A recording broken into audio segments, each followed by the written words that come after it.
Yeah, so I wish to ask a question, and I hope people can type on the chat. Like, why do you read? Why do you read? For those present, feel free to type in the chat. Why is it that you read beyond classroom? Beyond being a classroom, why do we read? Yeah, or people, you can type the question there. Why do we read? And welcome, Elizabeth from UK. I don't know what time it is, but welcome. Thank you for joining us. And she says you read to get knowledge. Yes, where else do we read?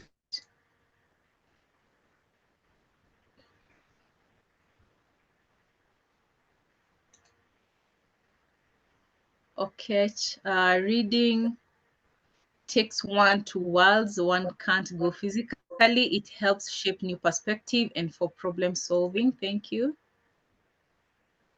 Why do we read? And Seki, oh, I love reading. It sharpens my mind and keeps me updated. Thank you. That's having what you call love of learning.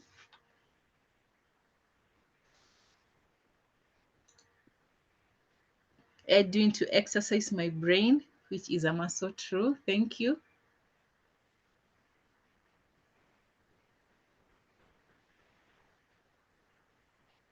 To gain knowledge and take action, to keep improving my skills and get more knowledge. Reading makes me feel happy. Thank you very much.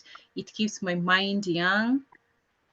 Yeah, thank you so much for responding to the question. Yeah, so I have loved books almost all my life. I preferred books instead of playing with other children. I think I was a bit shy back then. So I read a lot of, and Nasreen, some of the books you have read, I also read Nancy Drew, Hardy Boys, The Ladybug, Peter and Junior. They were the common, and why I'm mentioning this is because that already tells us we had some characters in books that we grew up with, regardless of where you were, and they taught us something, mostly something valuable. Yeah. So you read Peter and Jane. I read Peter and Jane. You read Nancy Drew. I think almost all of them. I read them. I read John Grisham. But right now we have so much, so many characters. I can't keep up. Yeah. And then I don't know at what age, in your case, children started reading at your home.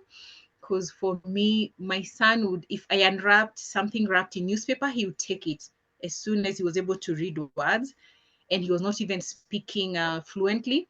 He would take the newspaper and start trying to read. And when I noticed he was doing that, I started now buying the cheapest books are the street books, the second-hand books. So I would buy several for him, and I would leave him to read. And I noticed he was reading really fast.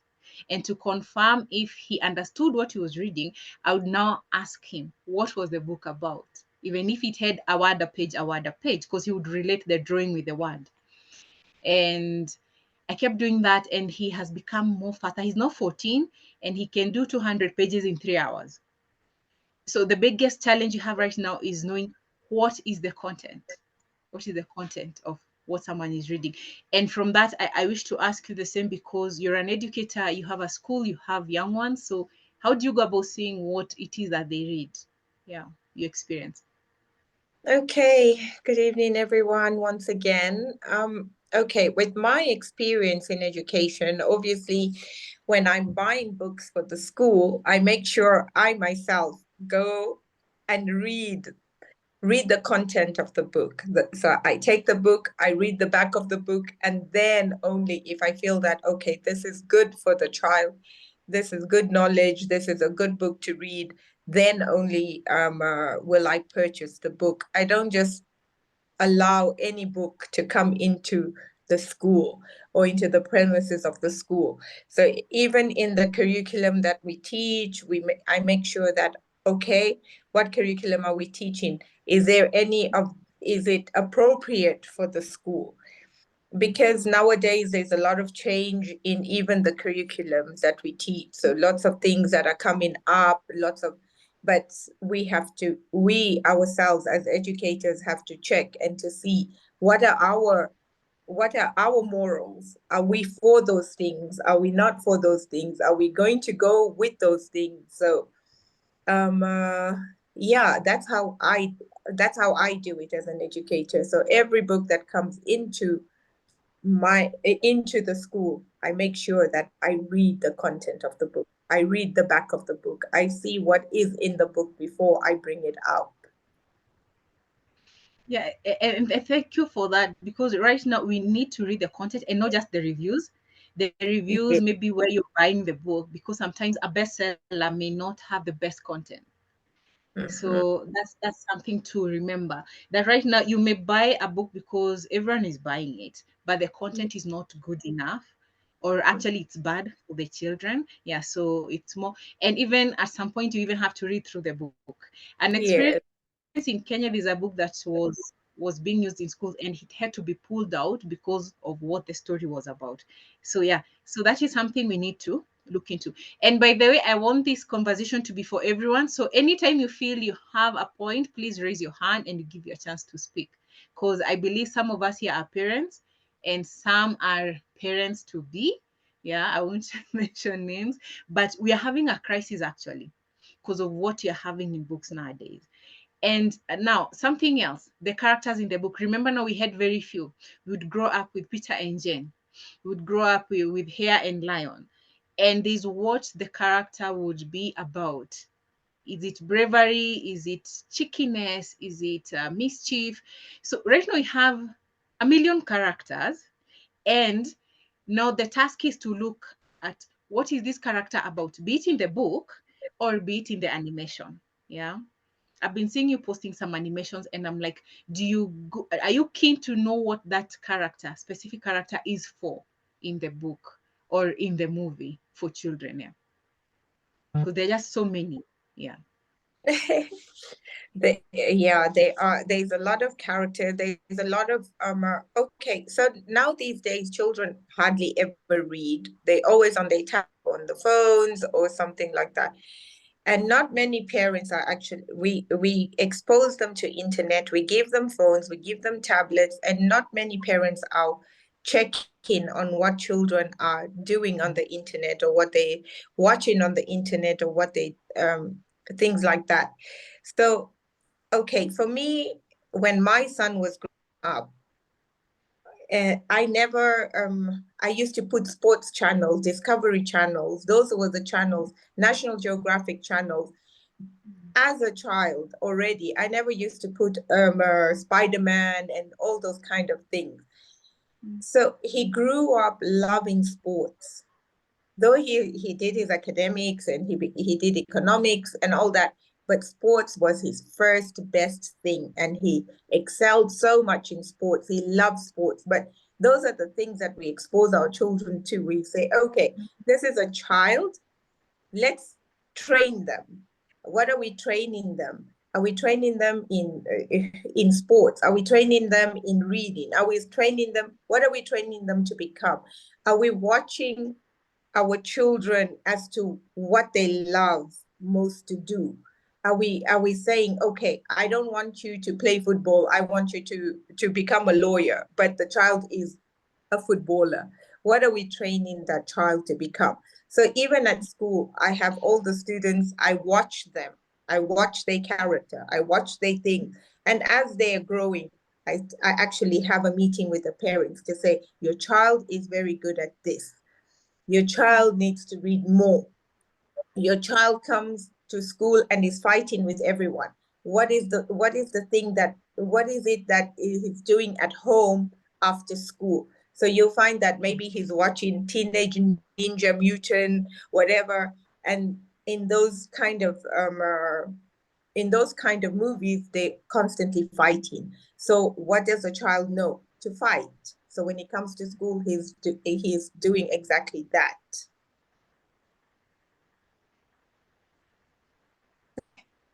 Are you hearing me?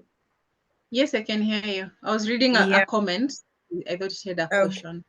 Yeah, yeah. So that is so true, especially because what they consume is basically what they imitate, especially when they are younger.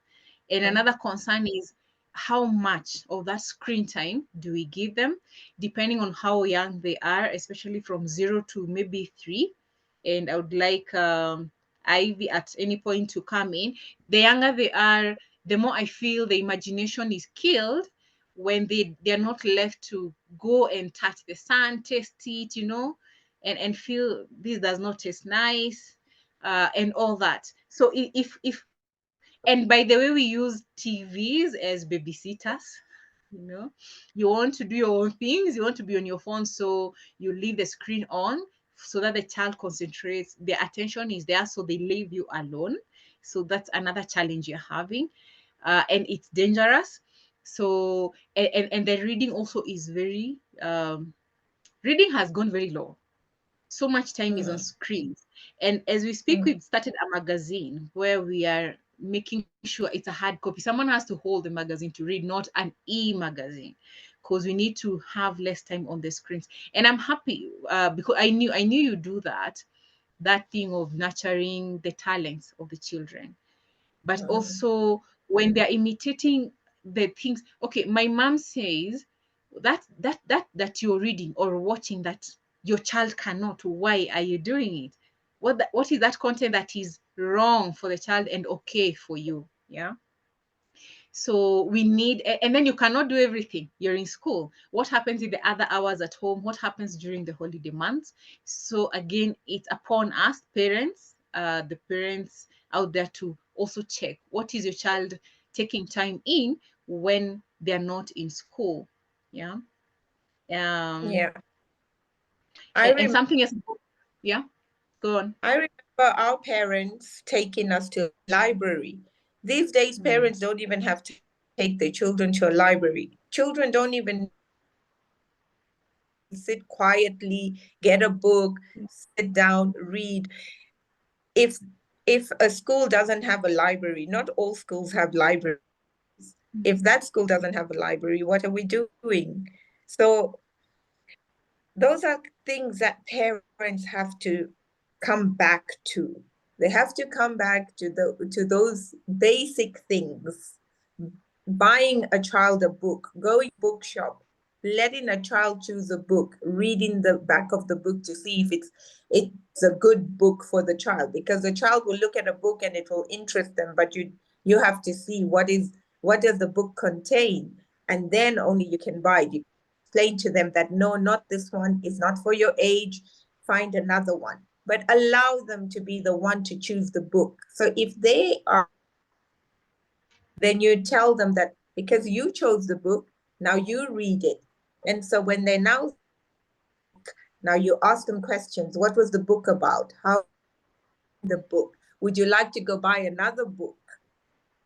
And maybe as a small child, make them a chart, see how many books they read per month, how many, and then you give them a sticker. Every time they finish a book, you give them a sticker and you tell them, if you read 4 books in this month, I'm going to, at the end of the fourth sticker, I'm going to treat you to something, treat you to a movie, treat you to an ice cream, give them a treat. So that thing will be like, oh, you were rewarded for reading a book. Because these days you have to it's like forcing them to read because they're not interested in reading.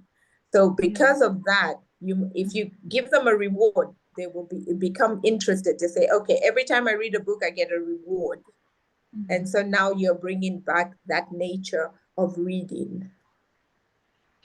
And you see why they're lacking the interest in reading. You see, they always do what they find their parents doing. So it clearly says or portrays that we are also not reading. Yeah, Because where will this child get the interest to read if they're not seeing the adults in their life doing it? Yeah. So it's upon us that's it. also. Exactly. But no, the challenge is, I don't want to go into details, but we know there's some literature out there that will still come to our countries in Africa that is written, it's Okay. for this age, but the content is, you know, uh, Mm. we had a video pulled down, so I don't want to start going into details, but I know you know what I'm talking about. I think I shared. So what do we do in that case? Because the book is for that age, but then the content is way off. It's almost like PORN. Yeah. So Mm. what are we going to do? And these books are going to come very soon. They'll be here, they'll be available as usual, colorful and all that. So what do we do? And also that thing of children cannot even settle, they're overstimulated by what they keep watching. Yeah. So what are you trying to do? Because Okay. personally, for me, I keep explaining to my children why they cannot watch for so long. And I thank God where we are right now. I train them. If they start, because now they're 4, I cannot keep up trying to read. I used to read a whole book when they're reading the lower age. It's a few words, a few words, a few words. So the more it becomes a complete book of words, it's harder for me to read through. So I told them, if you start reading a book, it has 1, 2, 3, don't read anymore. And we don't give it out, we burn it. So what are you trying to do with your children? And when I say children, I mean your school, little Yes. flowers. Yeah. What do you do? Okay. So if you if the way when you're training a child, you always have to tell them the truth. Just speak to them and lay it out as it is. And you tell them and you tell them why you mustn't read a book that contains these things. You have to explain to a child. You can't just tell the child, no, you can't read that book because that book has this. And no, you have to sit the child down, explain to them why they can't read books like that, and the reasons, give them the reasons. Explain nicely to the child. When you explain these things to the children, it's already instilled in them. So they will actually go home and they will actually even tell mom, dad, everyone that we don't read these books because my teacher said this is why we don't read these books. They contain this kind of thing. They'll explain the whole narrative of why they cannot read such books. So training a child right from the beginning, explaining to them right from the beginning, telling them, speaking to them as adults, just as like I and you would talk about it. That's how we should talk about it to our children. Because if we don't teach them, then they are going to learn from someone else. And are they going to learn the right thing or the wrong thing? So the best thing is for you to start to teach them so that when they go somewhere else, they'll be able to say, no, this is how I learned it. So I'm not going to do it this way because I learned it this way. So that's why we have to train them from when they're little and tell it to them the way it is, because we already can see that books are changing. We can already see even in Peppa Pig. Peppa Pig now, there's a gay, there's a what, there's all kind of things in it. So now, are we going to? Before we were allowed to read Peppa Pig. Now we're not allowed to read Peppa Pig. Why are we not allowed to read Peppa Pig? We have to tell them to say, look, the reason why we're not allowed to read anymore Peppa Pig because this is what this and that. Now there's 2 moms. Remember, we don't have 2 moms. We have 1 mom. Like we have 1 mom, we have 1 dad. We come from the seed of a mom and a dad. We don't come from 2 moms. You have to explain everything to them because now it's out there. So how else are you going to be but to explain it the way it is? Yeah. And then you have to be so intentional about it. I have written books. I'm an author. I have 8 books. And I remember The Family for Mappy Maria. You have the book. Thank you for buying some. So someone was telling me my family for Mappy Maria is not all inclusive, and I was like, my literature is still for us who are still following a morally upright culture. And then again, something parents need to do, we be very intentional, and I think educators too, the educators who are not going the wrong way, we be very intentional in reminding children about some things. Like it has to be almost daily nowadays. And my 6-year-old, I was reminding him, this part is exit, this part is for what, and then he's like, why do you keep on telling me this? What else can go there that's not supposed to go there? I'm telling him, this has to come out, not go in. And then he's like, what are you telling me? Go in there. And I had to be very specific to explain exactly what it is that I was telling him may be done. Yeah, another boy can put his in, Yeah, so we have to be very, very particular. I'm avoiding mentioning the names mostly so that when you do upload on YouTube, we don't get it pulled down. They've done that to our videos before. For Yeah. being very honest, we are discriminating. Yeah, so that's the thing. I don't know, Irene, is there any other comment on why we read? We still had some with Nasreen that reading adds knowledge, it teaches morals, positive morals. It's also for entertainment. Someone said making someone happy. It grows the imagination, especially fiction, and it helps in creativity. And also progress assessment, which is one thing we do for the book clubs that I start in schools called Think Words Book Club. With Think Words Book Club, what we do, if a school, a teacher, a language teacher, or any teacher or a librarian volunteers, we have library lessons in all schools. So what we do, if a teacher volunteers to be doing the progress assessment where maybe the parent cannot do it, so they will always advise the child start another book, reread the book, because if they're struggling to really remember the story, and also use it for classroom work. If a child comes and says, I read science subject, I read about plants, the plant has this part, the root, the leaf, the fruit. So when they're doing that and they're not reading at that moment, it helps in revision. It helps. It's like a way of intensive revision, which I have seen reports from parents that performance also improves, and then the love of learning also starts growing, because there's always that thing. I started reading more when I had a friend and he always knew more. I was like, where do you know these things from? And he would tell me, I read, my mom reads, I also read. So there's so much benefit from loving to read. Are there some comments, Irene?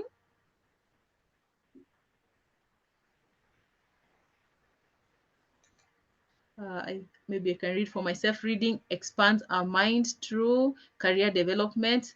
Ivy, I read because books don't interject and my mind is free to run as far and wide as possible while gaining insights and arguments throughout. You remind me of someone else, Ivy. Uh, there's something Bernadette. Can you find the comment by Bernadette? I saw it pop and then I can't find it. Can someone read for me the comment by Bernadette? Ivy, can you find it? My chat party is so small. Let Just me a try minute. and expand it. Yeah, there was a comment by Bernadette.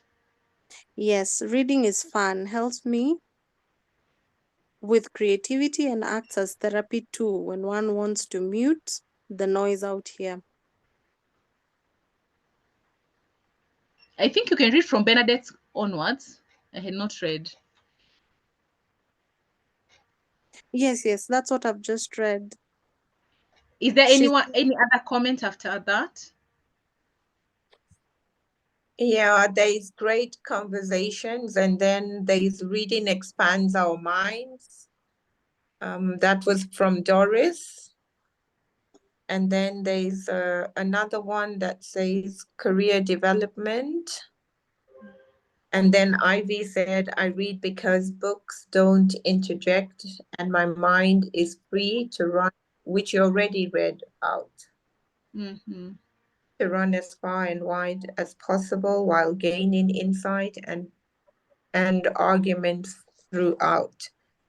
And then there's another one by Gracie. They give exposure. And then there's another one I read because it takes me to another world altogether, my own space. And then there's another one by Maureen, says, I'm a teacher and I could love to volunteer in your program. You're most welcome. You see, great people in the house. Yeah. So Yeah. there's some questions we posted. And what do your children read, for those who are parents here? And do you ask them to share after they are done? Because that will show them that you're interested in what they're doing. And when home from school, do you ask again what they read? Because again, as you said, not all educators, not all teachers are so keen on the content, and some are actually bringing the the wrong content to the children. You may think you've equipped your children with the right things. You may think as a school owner, the only books being referenced are the ones you approved, but someone is still bringing in other things. So do we experience follow-up? Ask them, so what did you do today? What did you read? Yeah, what happened? And we have to be involved.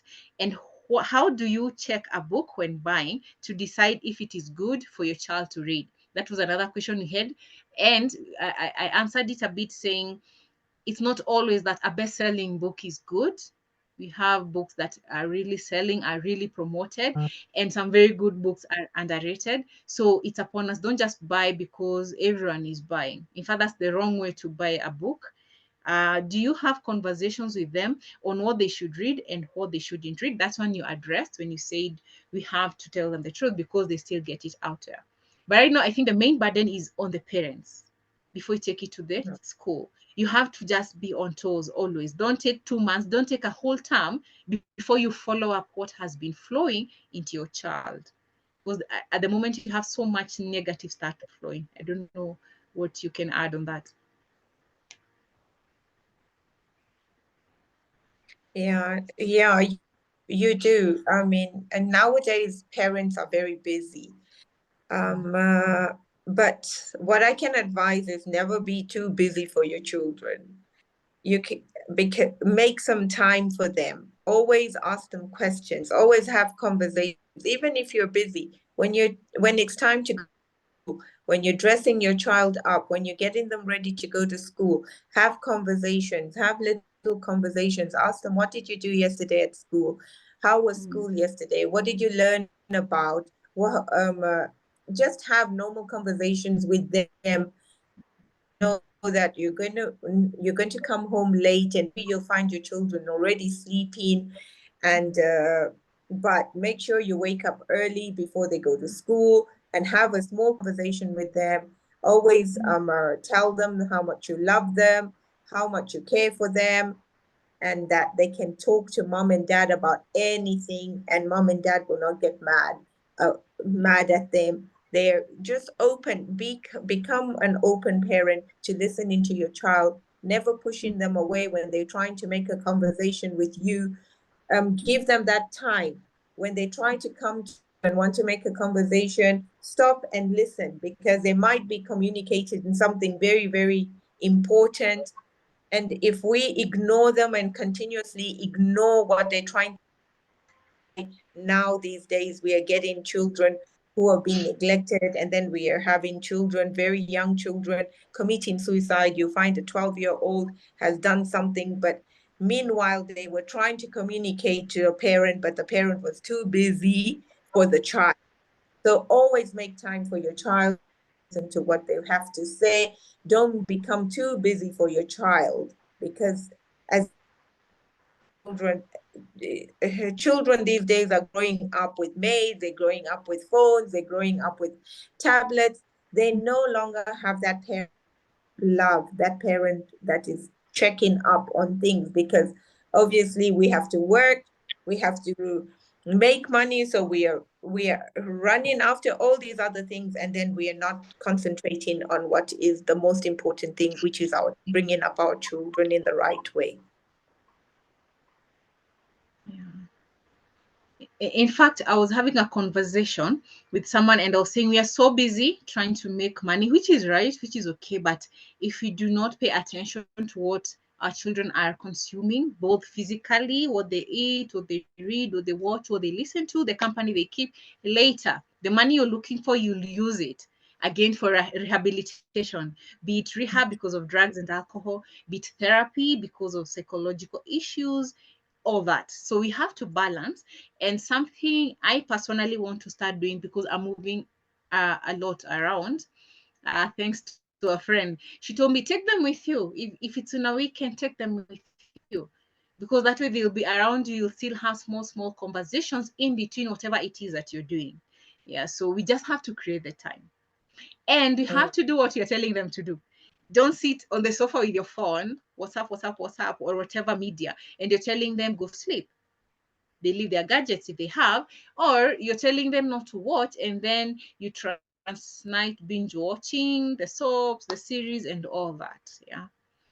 So it has to be, we really have to be so intentional. We have to go the extra mile. It's not easy, I won't lie, but we just have to do it. And I don't think this apart from there's children in your school, I know you're still having the conversations with your children. As grown as they are, they graduated, but I know you're still having those conversations. Yeah. Yes. We've always had open relationship with, I mean, I speak about anything and everything with my children, everything. When even if they're going through a relationship, it's all open. There's no point to shouting at children and telling them not to do things, giving them the attention. I mean, I know my daughter now, she's 25 years old, but when she comes home and then she finds me on the phone and she's talking to me, she'll tell me, Mom, can you please put your phone away and listen to what I'm trying to tell you? So I actually check myself and I say, okay, she's still a child. She's not, though she's grown up, but she wants my attention. So I'll switch off, I'll put aside, and I'll listen to what she has to say. So that's how it must be. We shouldn't be too busy. We're on the phone, the child is trying to speak to us, and we still continue, and we're going, yeah, okay. Can you just go and tell maybe the maid's name is what can I say? Linda. Go and tell Linda, she'll do it. But meanwhile, the child is communicating to say, Mom, I want you to do it. I want water. I want you to make me the food that I want to eat, not Linda. I want you. So when they come to you to ask you, Mom, can you read the story to me? They come in to tell you, yes, Linda can read the story, but what about you? When are you going to read the story to your child? When are you going to make that cup of tea for your child? So those kind of things, you're not even working. It's different if we are doing a job and we have a work, we have a project. Mm.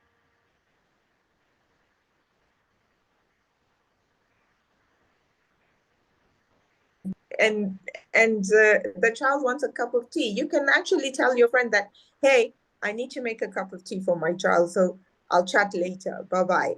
Because your child is more important than your friend. Mm-hmm.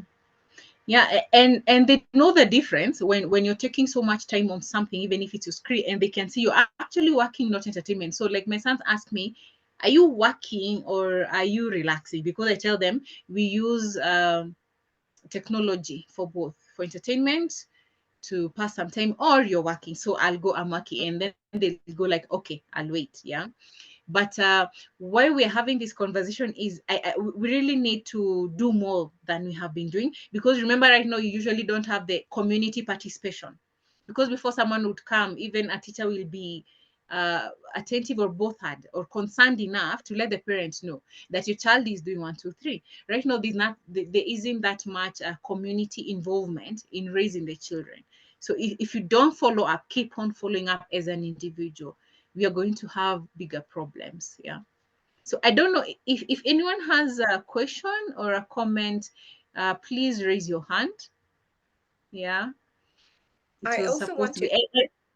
Yes. as an educator at school, we deal with so many kinds of children. We also deal with children who come from broken homes, who's and sometimes you yourself have to become an educator, but at the same time you also have to become a parent to that child, Yeah. and you also have to show them the love, and you have to assure them to say it will all be okay, and this is. So sometimes you have children come to complain to say, you know what, I I feel sad, and you ask them, why are you feeling sad? My mom never has time for me. She's so busy. She's always on her phone. She's always, and then you're thinking, okay, this child already has had trauma of her mom and dad having this separation, and now she's at home and she's feeling lonely because now mom is also busy. Maybe she's working. Maybe she's what. So those kind of things, you have to now take it upon yourself. You can't exactly tell the parent. You can't exactly also, but you have to sit down with the child and give them an assurance that it's all going to be okay. If you need anyone to talk to, you have me to come to, and you and I will have our own conversation, and we'll deal with it. Let's see how we can help each other. So there's also those kind of things that because again, as parents, there's different kinds of children also in a school. So like with my school, we have inclusive learning. So we have also the special needs children, with that, we also have to explain to the children, these are special children, we help special children, they live with us, this is how we live together. And so some children are quick at this and some are not, but we all have to live together. So there's so many things that we do as educators. For myself, I can say that I'm doing very well with the inclusive learning thing. And the children they've actually learned to live, and they don't look at the other child as though there's something really wrong with this child. They look at them like, okay, so we help each other. And they actually say, hey guys, we help, we come. Sometimes they'll even come and say, they'll even tell the teacher, if it's a new teacher, no, the wheelchair doesn't do that. This is how the wheelchair, because they've even learned to. They've also learned. So it's how we train up our children. What are we doing to train the children? How are we training them? So now these ones that are coming, they will never see anyone to have a disability or something. They will see everyone to know everyone the same. You see, they won't have this thing to say, no, this one can't walk, this one is like this one is, no, they'll just see everyone to be the same, and everyone coming and everyone making a world, everyone together, we create a world. Yeah, true. Where we are headed, because again, I repeat, we rely so much on the second-hand books because they're cheaper. I've heard people complain about the prices of my books because now I factor in there is the printing and all that, and it costs money. And my books are colorful. Firstly, mostly on activities, map activities, because I feel it's a skill that anybody, any profession needs. I know you've interacted with some of them. Then there is the My Stern Mom book, where it's a young boy telling children what his mom tells him to do and to not do. And I have had a lot of different feedbacks. There's one lady, she told me her 9-year-old daughter was not listening to her. And she came telling me she needs to pay more for that book because she does not know what was in the book that made the child, the girl, the daughter, start collecting the toys, helping out, being polite, and all that. And I feel we can write more. We are gifted Africans. We are good. So let me challenge everyone out there. Let us write. Let us write. And for those here present, if you know anyone who says, I think I can write, please give them my number, give them my email, because we are working. I partnered with my publisher, Intersen, and also Root Publishers, and also another publisher who wants to join our campaign. Let's have a lot of locally written books with authentic African stories. Let us be proud to be African, because right now we cannot really rely so much like before, because before I comfortably would buy so many books from the streets. Right now I can't. I'll go to the same person I used to buy from, and we start discussing. I go through a book, I'm like, no, no. And I walk out with 2 or 3. And I used to live with a bag full of them. Right now, it's not possible because of the content in the books. So you guys, please, the upcoming parents and us who are almost dealing with teenagers only, let us write. Let us write. Don't think you can't write. Just write what you want. Let's look at it and let's publish. Let's publish a lot. And the same challenge to Nasreen in Malawi. We are coming over there also to do some writing. So let's write. And also the stories the children write. We want to be compiling stories from children, from the imaginations, and then we publish them as books. And they will own those books. Why? Because they know in page 30, my story is there. In page 100, my friend's story is there. So we can do this. I believe we can do this. Yeah, Kathy, one thing I want to say about the people in Africa, we have to come away from the thing of thinking that only the West can give us the best. Yeah. That's one thing that we need to come out from. We have to come away from that, because we can produce the best. Actually, we have produced the best. We've gone all over the world as Africans, and many people have employed Africans and have become billionaires, but not by their brains, but by using our brains, our African brains, and they've become billionaires. Why are we not? Why? Okay, Kathy writes books. I'm an African. Kathy's an African. Why am I not buying Kathy's books? Why am I still buying books from Europe, from the US, from an author we've never met, we'll never know, we'll never see, but at least maybe I have a chance of meeting Kathy. And I can meet Kathy because we live in Africa. I can go, I can say, hey, Kathy, where do you live? Whatever. And I have, but we tend to neglect what we have for other things. It's time for us to change our mindset, and time for us to become who we are and be proud of who we are, and what we stand for. And so by doing that, we'll also bring our children up like that. And then we'll start to change slowly the narrative of Africa. And so we are the people who have to start to change that narrative by saying, okay, why are we not having our own curriculum? Why are we still using Cambridge? Why are we not saying, okay, let us improve on Malawian education? Let us improve on our curriculum. Let us provide things so that we have such a system that we don't need another system.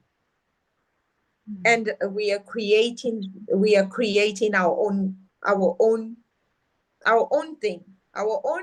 thing where we're saying, okay, our children are no longer going to study in Europe. They're going to go to Kenya for university. They're going to go to Rwanda for university. They're going to go to South Africa.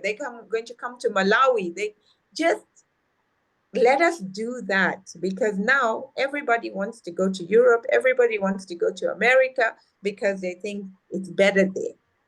So all the professionals, everyone that is the cream of the cream, they're all out there, and we're just left here to fight it out ourselves. So, but now imagine if we had all that and the cream of the cream was here, what would Africa be today? True. Thank you. Yeah, so true. But right now, there's something that is also coming up globally for those who are still standing for morals and the right way of bringing up children. Like I have a school somewhere in Wisconsin in US where they bought so many books for their school. And that was most humbling also, because right now, for anyone who is concerned genuinely about our children, people are really looking for good material, good content. And that forced me to make my books in a way that if you buy like you did, you're comfortable using it because you don't feel like it's for Kenya. Yeah. So we need that as I don't know, it's typing for the Linda Vijana talking of we need to have good content, which is also counting for, I think, our culture and the right values that we hold dear to our hearts. Because now, if we do not create, because this is the thing, when you tell someone, don't read this, what do I read? You have to give them what to read. Don't listen to these. What do they listen to? Because that vacuum or void you want to create, you need to fill it with something else. So every time you're telling someone don't do this, then give them what to do. So we can't now start telling them this is why we are no longer reading Peppa Pig or any other. Then let's create what else are they going to read when they stop reading that? Yeah. That's right. Do we have any some new comments? Nasreen, can you read them? Okay, I don't even know where I stopped. There's a lot. So this these are then, okay, let me just start from here. Elizabeth says, this is a very good initiative and a great job by Linda Vijana, who what we can do for our children is to enhance the reading culture while instilling morals and values and confidence for a better society. And then Elizabeth says, how do we get some copies of your books? She's asking you how she can get copies of your books. And then Linda is saying, Linda answers, and then says we can do our own content that speaks to our uniqueness and cultural upbringing. And then Linda says we must love our content, and that's no excuse for producing mediocre content. We must equally keep raising the bar. Then for children, they see, they do. If they don't see us reading, they won't read. What we model is what we app. Yeah. This is very insightful. I totally agree on the importance of filtering the materials we expose our children to as we empower them through reading. Let's protect their innocence, for they shall come a long way as they mature into their adulthood. That was from James. Edwin says, I love these conversations. It's enlightening, but my internet is throwing me out. Hope I'll get the recordings.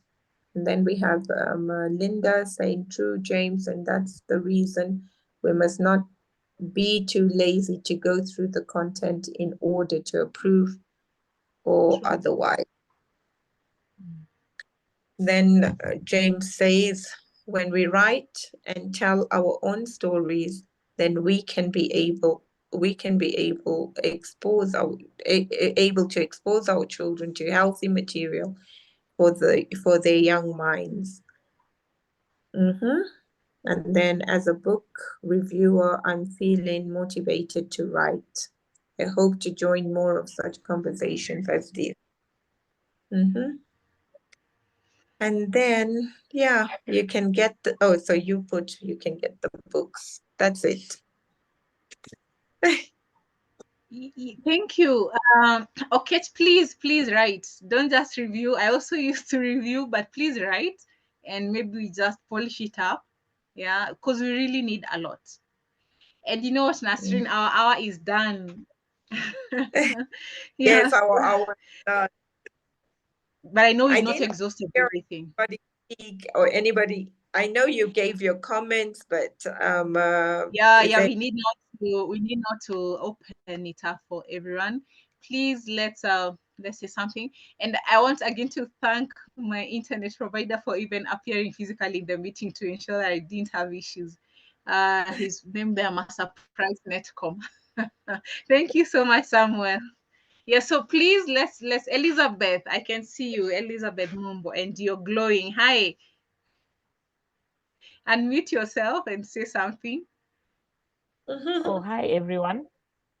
Hello. Yeah, hi, I'm happy to join the meeting. Sorry, I came in late. I forgot about it. I tried at 9 a.m. in the morning. Kumbe, it was 9 p.m. But I'm happy I'm a teacher of language at school, and I think I'm really learning a lot. I think we can also encourage our children to write as well. Yeah. Please do. Please do. Yes. We underestimate how much wealth is in our children. They write, they can write. So when they know they are writing and it won't just be in a book and fade away, they will really write. Please contact me, because the magazine you are working on, you're calling out for stories so that we can publish them into books. Thank you so much. Okay. I don't know. Can I give it back to you, OPP? So if anyone has a comment, please raise your hand. James Kagondu, an author, he writes for boys and men. Kindly say something, and thank you for being here. Kagondu Jr., James.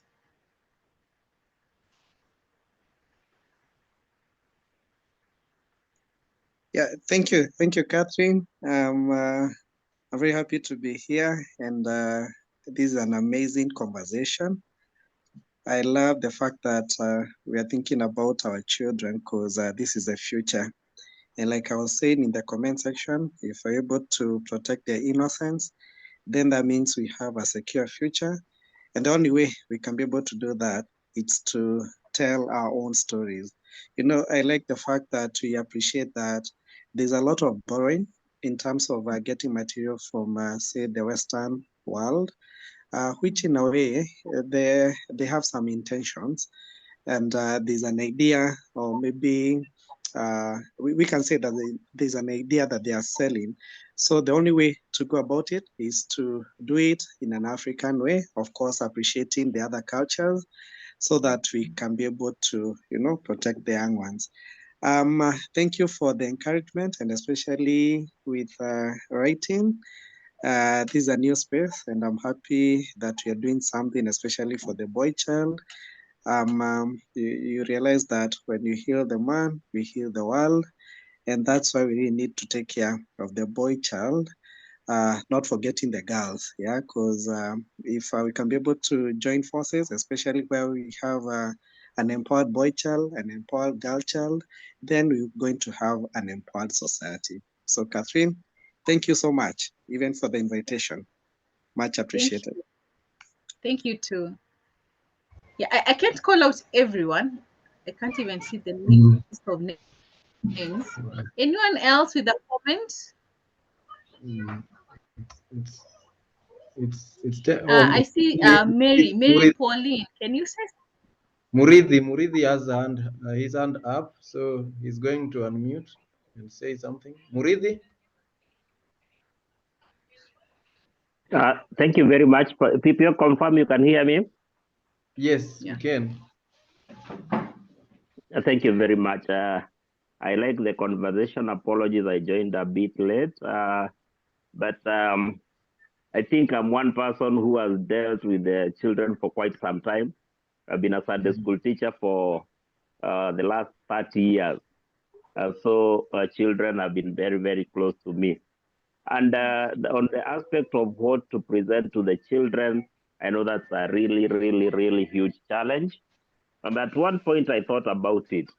Okay, I usually say I may not be a very good writer, but I'm very creative. And at one time, I wanted to take a course in animation, so that I could, and what was the aim to make Kenyan and African cartoons for children. That dream was temporarily, quote, quote, I'm saying temporarily because I know nowadays with the onset of digitization, I can be able to get the materials online. By that time, I wanted to go to a college, but then the college I could be able to learn animation was in a building that has stairs but no lift, and I'm a person with a disability on a wheelchair. So that really pushed me back a bit. But the conversation this evening has reignited that urge to come up with the Kenyan content of cartoons. So, and I think I should be able to pursue that. So, like you're saying, we are saying, let's give our own stories. Let's tell our own stories so that we can be able to promote that which as we want, and that which we have grown up with, and which is our culture, and we be proud of who we are. So thank you very much for the opportunity, and let's keep the conversation going. Thank you. Thank you so much. I would love to interact with you. Yes, he's in the network. Good. I think this thing is very timely because at this particular age, we are getting a lot of weird content promoting cultures that are foreign to us.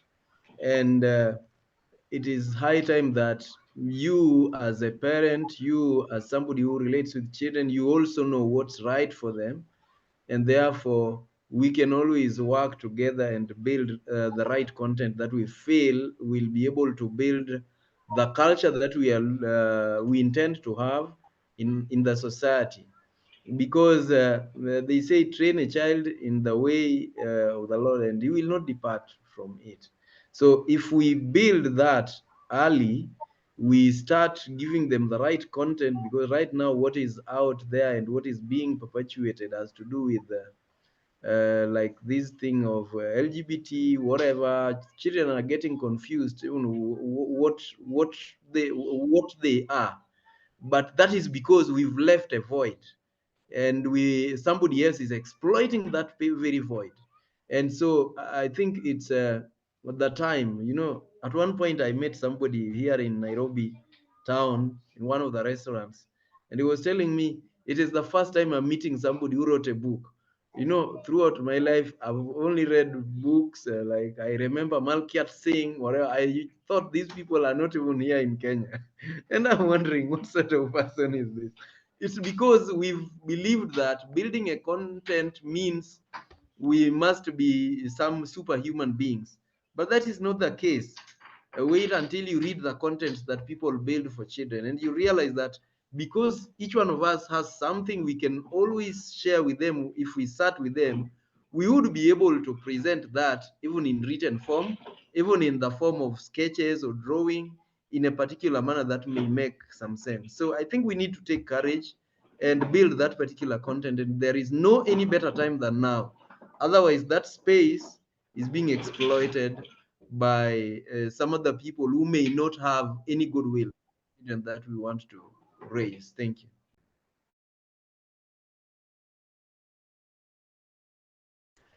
Thank you, Otieno Paul Peter, also another author. I think from my end, I'm done. Nasreen, do you have any parting or closing remarks? And thank you again for creating time. No, you're welcome. I just want to say something. I remember for the longest time as a child learning a song, and that song was Baba Black Sheep. And only later on in life did I realize that that song was not actually a good song to teach children. Baba Black Sheep, have you any wool? Um, it was only later on I realized that it was a very racist song. So yeah, if there's any parents here and they sing Baba Black Sheep, please stop singing Baba Black Sheep, because you're actually instilling something in the children to say, okay, so it's like as if to say, we're the slave, and have you any wool? Yes, sir, yes, sir. And the sir, obviously we know who the sir is. And one is for the master, one is for the day, and then the other one. So that actually, even my teachers, when they came to school and they if I heard them even start to sing that song, I went to them and I said, please, no singing Baba Black Sheep, not in the school. Even though they didn't understand it, when I explained to them, they realized. But when some of these songs stick to our minds, and we now start to think that there are other people who are masters over us. Meanwhile, we are all masters. So those are some of the things those are the contents that we have to really, really have to screen before we start, even if it's a song, because when you repeat something, you know that it will manifest the way it is. Because like every time you repeat something, it's like how you repeat, I'm blessed, and then you start to manifest blessings. It's the same thing. You're repeating a song, Baba Black Sheep, Baba Black Sheep. Obviously, now what are you going to manifest? You're going to only see other people to be masters over you. So those are those even songs, it doesn't necessarily mean only in reading, but even in songs, everything that we do and everything that we see our children do, we have to screen it. We have to see the content. Is this the right thing? Is this thing going to produce what I want it to produce in my child? Those are the things that we have to be looking at. So yeah, thank you so much for having me, Kathy. It was a pleasure. Thank you, everyone. I got to meet new friends on the forum. So yeah, thank you so, so much. You're all wonderful. Thank you. Yeah, and she hasn't said she loves visitors, so you become her friend, you're flying to Malawi. yeah. So Otieno Paul Peter, thank you so much for having me. and for having my friend. I didn't tell you about her because I didn't know if she would make it from the other meeting to this one. So I'm so happy she made it. Yeah, Irene, back to you. Thank you so much, and you can continue this conversation after this.